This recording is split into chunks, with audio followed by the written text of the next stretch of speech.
Beamy Max, just a regular guy in his late 20s. Work in IT for a decent-sized company. Not a social superstar. Never have been. I'm the quiet guy in the corner who just gets the job done. My code is clean, my solutions are efficient, and I don't cause drama. For years, this was enough. My old boss, a guy named Frank, was a simple man. He didn't care about office politics or how loudly you talked in meetings. His only metric was competence. If you could solve the problem, you were golden. We had a kind of unspoken understanding. He'd see me staying late to fix a critical bug, and the next morning there'd be a coffee on my desk, no words needed. This system worked perfectly. Our biggest client, a massive account worth millions, was managed by a guy named Mr. Scott. Mr. Scott was old school. He valued reliability over everything else. He knew that if he had a real problem, a company-ending problem, I was the one who would fix it. I remember this one time, maybe a year before everything changed. A new software rollout went catastrophically wrong. The entire client-facing platform for Mr. Scott's company went down. They were losing money every second. Panic in the office. People were literally running around. Emergency meetings were called every 30 minutes, with managers just shouting at each other. Lots of finger-pointing, lots of loud brainstorming that produced nothing. I just put on my headphones, tuned them all out, and dived into the server logs.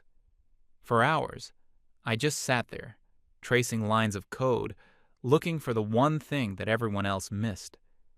The office got quieter as people gave up and went home, defeated.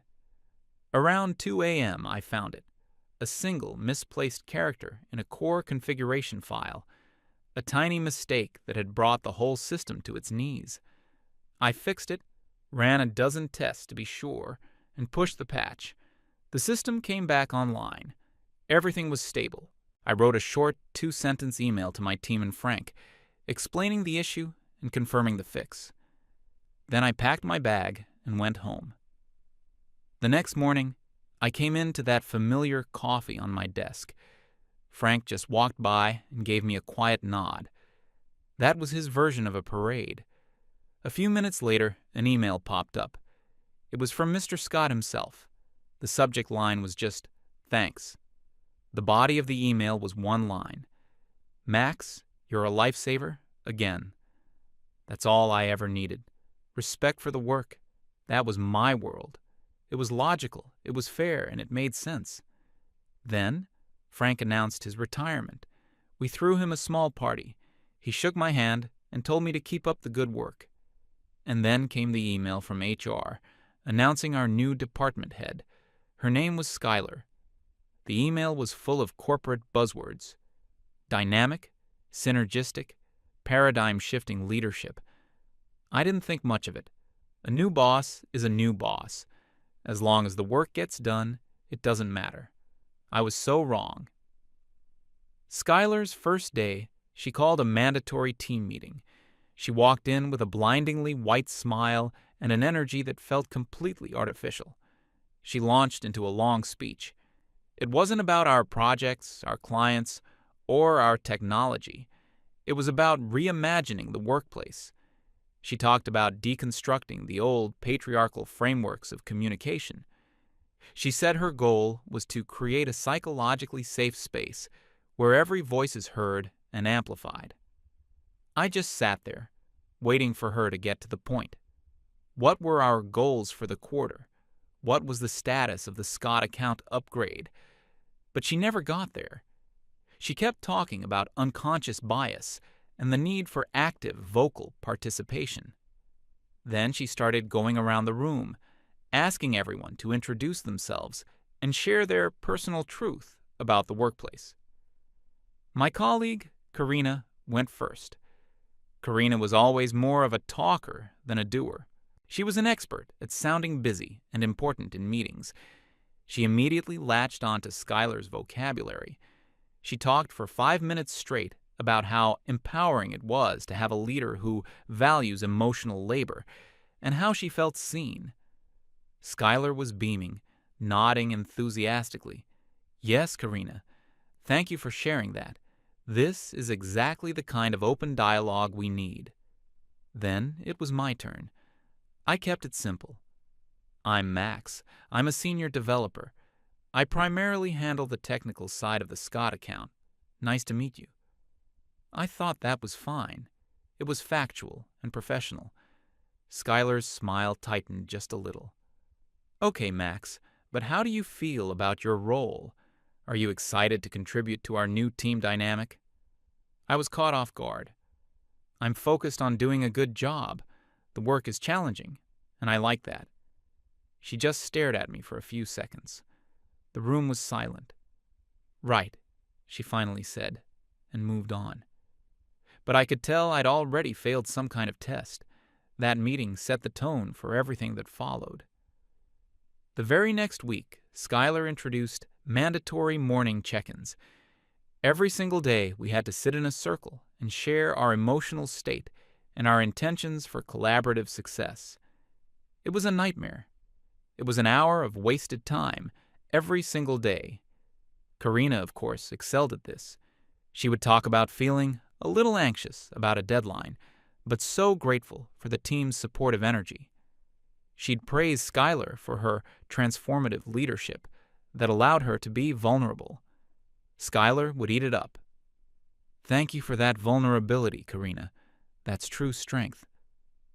When it was my turn, I'd just say something like, I'm fine, planning to resolve 3 tickets today. Skylar started targeting me openly. Max, we need more than that.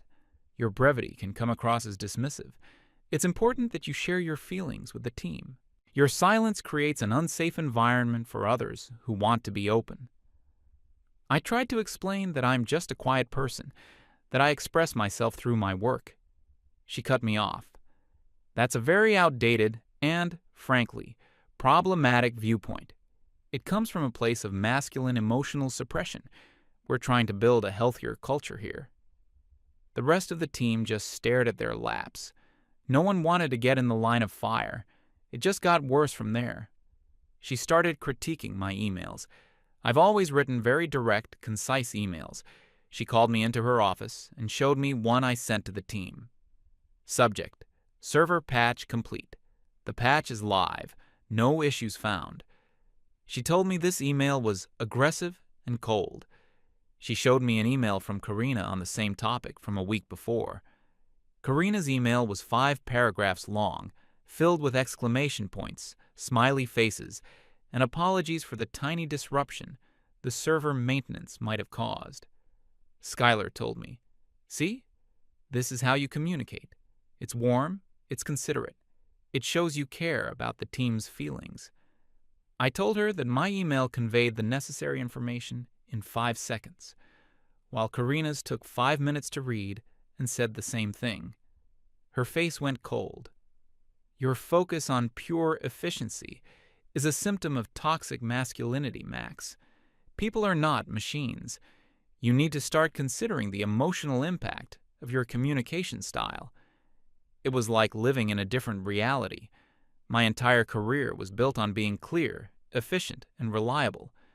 Now, all of those traits were being branded as toxic. The work started to suffer. With an hour wasted every morning and endless meetings about feelings and communication styles, things started falling behind. Deadlines were getting tight. Karina, who spent all her time talking about work, produced very little actual work. I found myself quietly picking up her slack, fixing her mistakes late at night just to keep the projects from derailing. I never said anything. I just did the work. That's what I always did. But Skylar only saw what happened in the meetings. She saw Karina talking, so she assumed Karina was working. She saw me being quiet, so she assumed I was not contributing. One day, there was a minor issue with Mr. Scott's account. A new feature was buggy. Karina was assigned to lead the fix. I saw her code. It was a mess. I knew it wouldn't work. In the team meeting, I tried to gently point out the potential flaws. I think there might be an issue with the database call in that new function. It could cause a memory leak under heavy load. Skylar immediately jumped in. Max, It is not constructive to criticize a teammate's work in a public forum. Karina is leading this, and we need to trust and empower her. Your comment feels like you're trying to undermine her authority." Karina looked hurt. "I really put a lot of thought into this, Max. I feel like you're not respecting my process." I just shut up. There was no point. I told myself, fine, let her do it her way. It's her project. Of course, 2 days later, the system crashed, under heavy load, just like I said it would. Mr. Scott was on the phone, and he was not happy. Skylar called an emergency meeting. Karina was in tears, saying she felt overwhelmed and unsupported. Skylar put an arm around her. "It's not your fault, Karina. The pressure was too high. We need to foster a more supportive environment." Then she looked at me. "Max, you have the most experience with this system.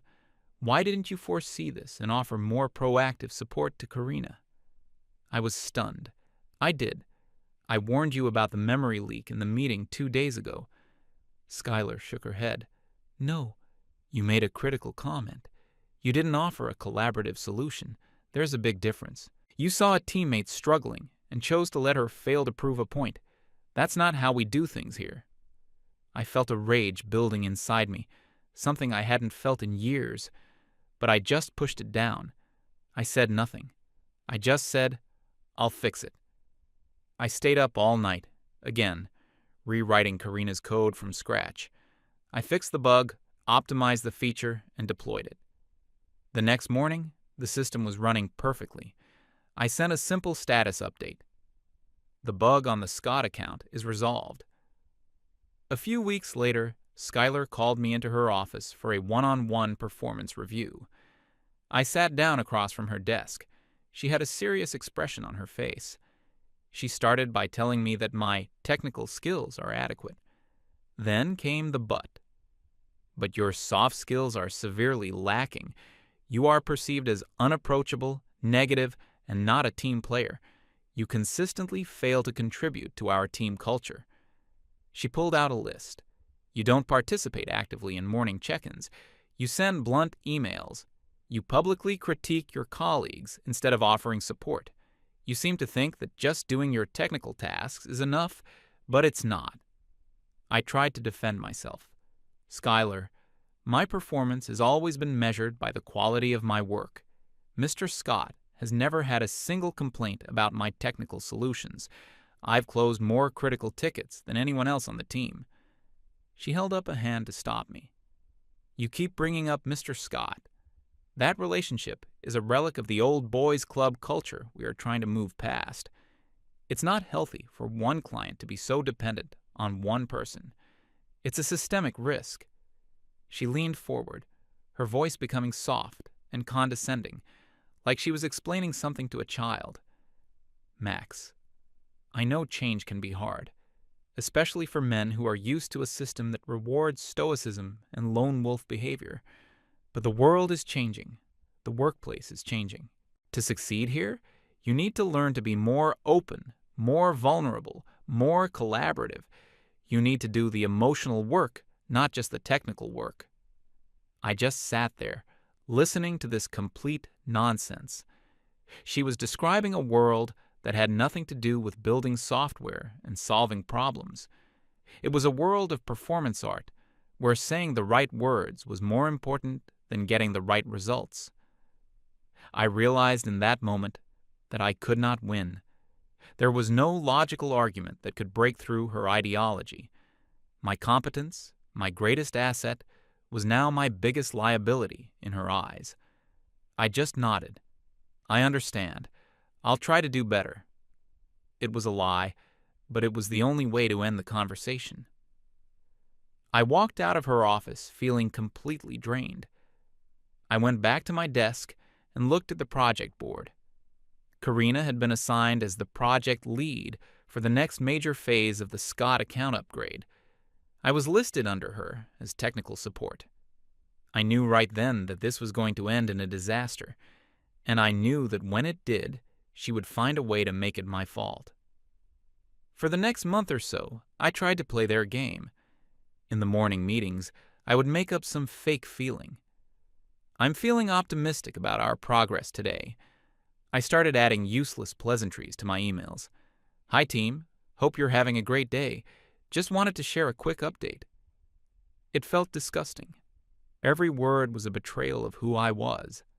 Skylar seemed pleased. She even gave me a patronizing smile one morning and said, "I'm glad to see you're finally opening up, Max. Great progress." But the work was a slow-motion train wreck.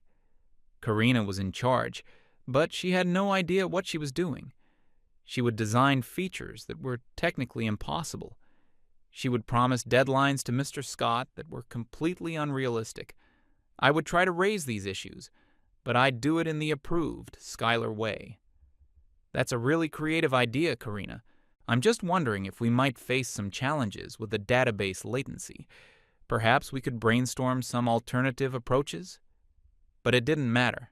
Skylar would always back Karina. I love that Karina is thinking outside the box. Let's not shut down innovation with negativity, Max. Let's have a can-do attitude. I was trapped. I was supposed to be the technical support, but I wasn't allowed to give any actual technical advice if it contradicted the project lead. I was just supposed to shut up and make Karina's bad ideas work, which was often impossible. And then came the big one, the final straw. The company was trying to land a huge new contract extension with Mr. Scott. It was the biggest deal in our department's history. The entire thing depended on a successful presentation of the new system upgrade we'd been working on. A week before the final presentation to Mr. Scott and his board, it became clear that the core feature, the one designed by Karina, was fundamentally broken. It was slow, it was buggy, and it crashed under any significant load. Panic set in. This time it was real. Losing this contract would be devastating. Skylar's cheerful corporate facade finally started to crack. She called an emergency meeting, and for the first time she didn't talk about feelings. She just looked at the team and said, "This has to be fixed, now." Karina burst into tears, saying the pressure was too much. Everyone looked at me. The room went silent. Skylar looked at me, her eyes pleading. The mask was off. She was scared. "Max," she said, her voice barely a whisper, "can you fix it?" I just looked at her. I thought about everything that had happened over the past few months, the public shaming, the lectures, the condescension. I should have said no. I should have said, "This is the collaborative environment you wanted. Collaborate your way out of it." But my work ethic, the very thing she called toxic, wouldn't let me. Mr. Scott was my client. I had a responsibility to him. I just nodded. "I'll do it." I didn't go home for 3 days. I slept on a couch in the break room for a couple of hours each night. I threw out everything Karina had built. It was unsalvageable. I started from scratch, using the original, stable architecture. I worked like I hadn't worked in years. I coded, I tested, I debugged, I drank gallons of coffee. The rest of the team left me alone. They knew they'd just be in the way. On the morning of the presentation, with about an hour to spare, I finished. The system was not just fixed, it was better than ever. It was faster, more stable, and more efficient than the original design. I ran the final diagnostics. Everything was green. Perfect. I sent a one-line email to Skylar. "It's ready." Then I went to the men's room, splashed some water on my face, and put on a fresh shirt I'd brought with me. I walked into the big boardroom just as the meeting was starting. Mr. Scott was there with his executive team. My company's upper management was there. And Skylar was standing at the front of the room, ready to present. I took a seat in the back, expecting to just be a fly on the wall in case any technical questions came up. Skylar started her presentation. She was back to her old self, confident, smiling, full of buzzwords. She talked about the incredible journey of collaborative innovation that led to this new system. Then, she put up a slide with a picture of the team. I want to give a special thank you to the leadership on this project, she said, her voice full of fake sincerity. Karina, in particular, showed extraordinary vision and resilience.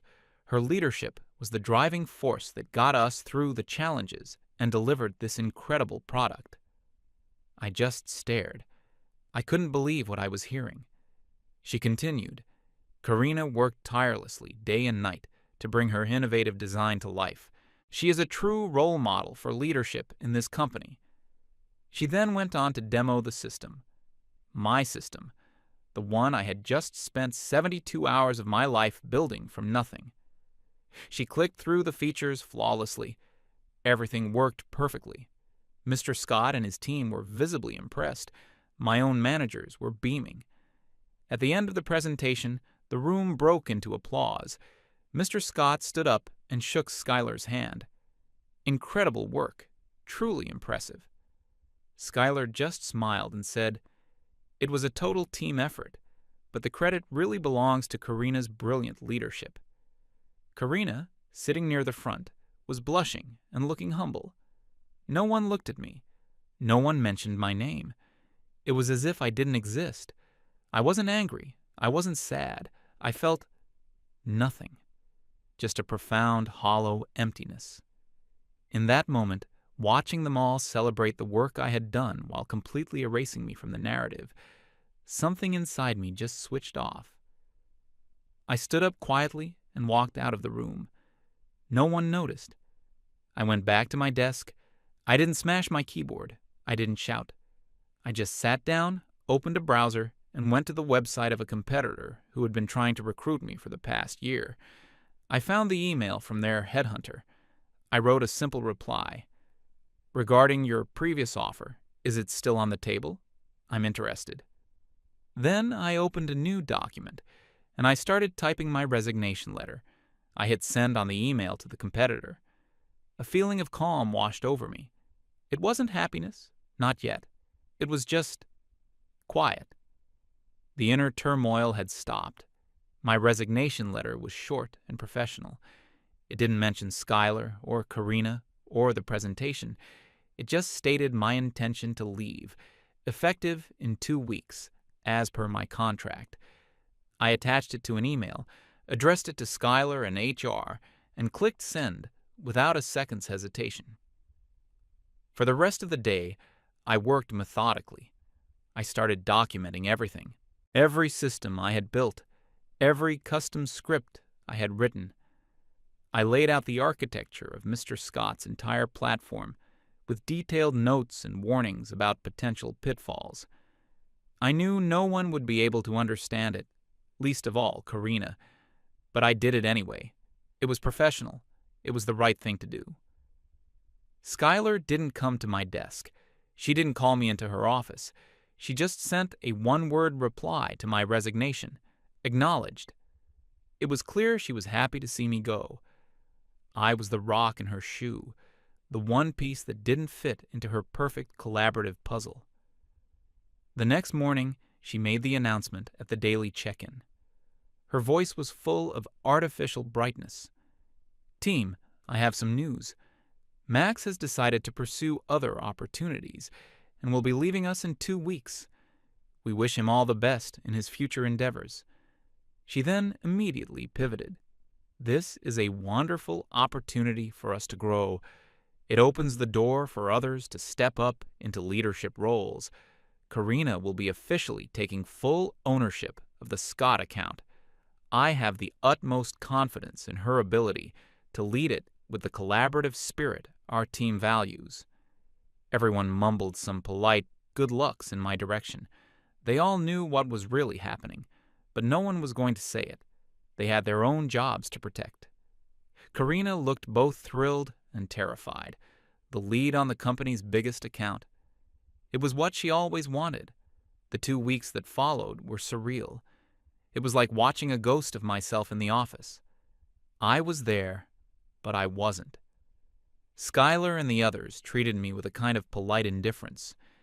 Karina tried to schedule a handover meeting. She came to my desk with a notebook, full of cheerful confidence. Okay, Max, so, Just need you to walk me through the main stuff for the Scott account. I asked her what she wanted to know specifically. She didn't have an answer. Just everything? Like, what are the important files? It was like a master chef trying to teach quantum physics to a toddler. She didn't even have the vocabulary to ask the right questions. I spent an hour showing her the server architecture diagrams I had prepared.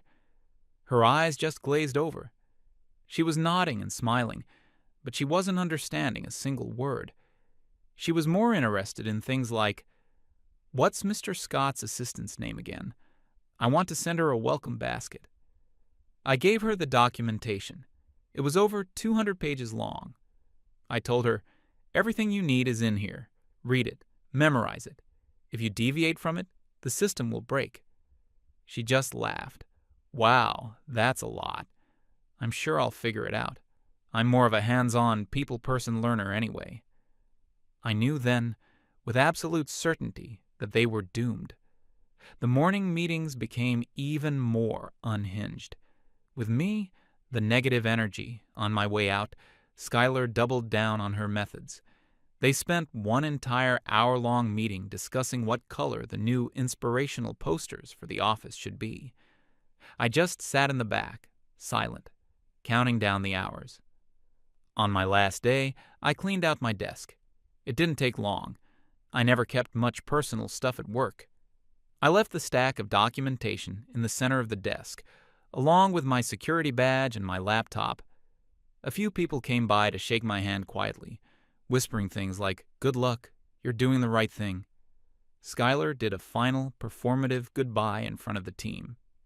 "We'll miss you, Max. Don't be a stranger," she said with a big fake smile. I just nodded and said, "Take care." I walked out of that office and never looked back. I felt a weight lift off my shoulders that I didn't even realize I had been carrying. I had a week off before starting my new job. The competitor had been thrilled to hear from me. They didn't just match my old salary, they beat it by a significant margin. During the interview, their CTO, a guy who was a legendary programmer, spent an hour just talking code with me. He didn't ask me how I felt. He didn't ask me about my communication style. He asked me how I would solve a complex scaling problem.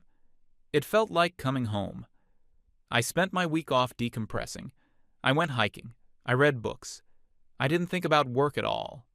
Then, on the Friday of that week, my phone rang. It was an unknown number. I almost didn't answer, but something made me. "Hello? Max? It's Scott. Mr. Scott." I was surprised. "Mr. Scott. Hello. How are you?" "I'm confused, Max. That's what I am," he said. His voice was all business. "I've been trying to reach you for 2 days. They keep forwarding me to some woman named Karina." I took a breath. "I'm no longer with the company, Mr. Scott. Last Friday was my last day." There was a long, dead silence on the other end of the line. I could almost hear him processing the information. "They let you go?" he finally asked, a note of disbelief in his voice. "I resigned," I corrected him. Another pause. "Why?" I thought about how to answer that. I could have told him everything, but that wasn't my style. "It was just time for a change in direction," I said neutrally. He didn't buy it. "Cut the corporate talk, Max. I've worked with you for a decade. You're the most no-nonsense guy I know. What happened?" So I told him. I didn't tell him with anger or emotion. I just stated the facts. I told him about the new manager, about the focus on feelings over facts. And I told him about the final presentation and how the credit for my 72-hour rescue mission was given to someone else. I just laid it all out, plain and simple. When I was done, there was another long silence. "That woman," he said, and his voice was now ice cold. "The one who took the credit. Was her name Karina?" "Yes," I said. "And the new manager is Skylar?" "Yes." "Okay," he said. The word was clipped, final. "Thank you for telling me, Max. I appreciate your honesty, and I appreciate the 10 years of excellent work you did for me. Let me make a phone call. I'll be in touch." He hung up. I didn't know what he was going to do, but I knew it wouldn't be quiet. I started my new job the following Monday. The office was calm. People were focused. It was a place for adults who wanted to do good work. It was wonderful. Around noon, I got an email from the competitor's headhunter who had hired me. "Can you come to the CTO's office?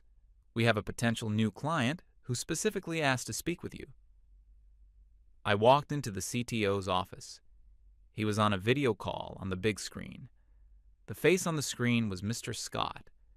He saw me, and a huge grin broke out on his face. "There he is. Max, my friend, good to see you." My new CTO looked at me, then at the screen. "You two know each other?"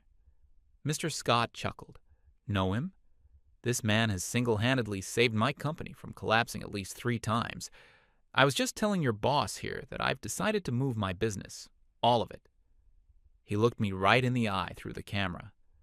"My contract had a key person clause tied to you, Max. I guess my lawyers were smarter than I thought.